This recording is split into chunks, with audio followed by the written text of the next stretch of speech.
नमस्कार साथियों, स्वागत है आपका ऑडियो कहानी बाय संयोगिता में। हमारी श्रृंखला राजा विक्रमादित्य की अमर गाथा के पिछले 7 भागों में हमने जाना कैसे विक्रम बाल्यकाल में धर्म और न्याय सीखते हैं, कैसे वह न्यायप्रिय युवराज बनते हैं, सिंहासन पर बैठते ही उज्जैन को न्याय और करुणा का केंद्र बनाते हैं, धर्मयुद्ध और पराक्रम में वीरता और करुणा का संतुलन बनाए रखते हैं, विद्या, कला और संस्कृति के माध्यम से प्रजा के प्रिय बनते हैं, सत्य और न्याय की परख में अपने नेतृत्व की परीक्षा से गुजरते हैं और महान निर्णय लेकर राज्य की प्रतिष्ठा बनाए रखते हैं। आज हम लेकर आए हैं 8वां भाग, सिंहासन की परीक्षा और प्रजा का विश्वास, जहां विक्रम की नेतृत्व क्षमता की कठिन परीक्षा होगी और प्रजा का उनके प्रति अटूट विश्वास उजागर होगा।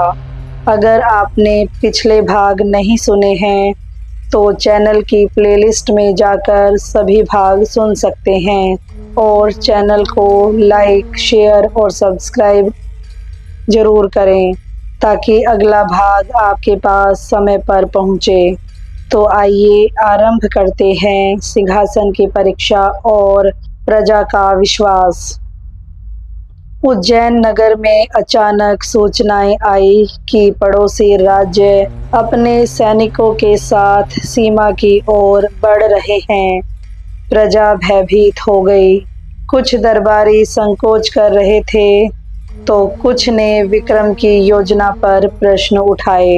विक्रम ने कहा, सच्चा राजा संकट के समय ता नहीं बल्कि प्रजा का विश्वास और उनका कल्याण सुनिश्चित करता है। हमारी शक्ति केवल युद्ध में नहीं बल्कि नीति, निर्णय और संयम में है। सैनिकों और दरबारियों के साथ बैठक में विक्रम ने स्पष्ट किया, हमें केवल शत्रु का मुकाबला करना है, पर निर्दोष प्रजा को किसी भी तरह का नुकसान नहीं होना चाहिए। साथ ही यह दिखाना है कि उज्जैन केवल शक्ति से नहीं बल्कि नीति और न्याय से मजबूत है। उन्होंने सेना को रणनीति और अभ्यास के लिए तैयार किया। विक्रम स्वयं युद्ध क्षेत्र का निरीक्षण करने गए। सभी सैनिकों में उनका उत्साह और साहस देख शत्रु भी सोच में पड़ गया।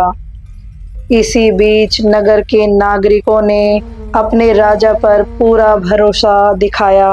वे कहने लगे, हमारे विक्रमादित्य हमें हमेशा सुरक्षित रखेंगे। उनका निर्णय और उनकी नीति हमें संकट से बचाएगी। विक्रम ने स्वयं प्रजा का मार्गदर्शन किया, उनकी सुरक्षा सुनिश्चित की और नगर में शांति बनाए रखी। उनकी दृष्टि और धैर्य ने उज्जैन के हर नागरिक में विश्वास बढ़ाया। विक्रम ने शत्रु पर हमला करने से पहले समझाया, हमारा उद्देश्य केवल विजय नहीं बल्कि न्याय और नीति का पालन करते हुए शांति सुनिश्चित करना है। युद्ध के दौरान उन्होंने केवल उन सैनिकों को लक्षित किया जो सीधे खतरा उत्पन्न कर रहे थे। शत्रु ने महसूस किया कि विक्रम की शक्ति केवल तलवार में नहीं बल्कि उनके नेतृत्व, न्याय और करुणा में भी है। युद्ध समाप्त होने के बाद विक्रम ने सभी नागरिकों और सैनिकों से कहा, सच्चा राजा केवल युद्ध जीतकर महान नहीं होता बल्कि अपनी प्रजा का विश्वास बनाए रखकर और उनका कल्याण सुनिश्चित करके महान बनता है। नगर उज्जैन में सभी ने महसूस किया कि विक्रम न केवल वीर और न्यायप्रिय हैं बल्कि प्रजा के प्रति उनका अटूट प्रेम और करुणा उन्हें वास्तविक महानता देती है। इस भाग से हमें यह सीख मिलती है कि सच्चा नेतृत्व केवल शक्ति से नहीं विश्वास और नीति से भी होता है। कठिन समय में धैर्य और दूरदर्शिता बनाए रखना आवश्यक है।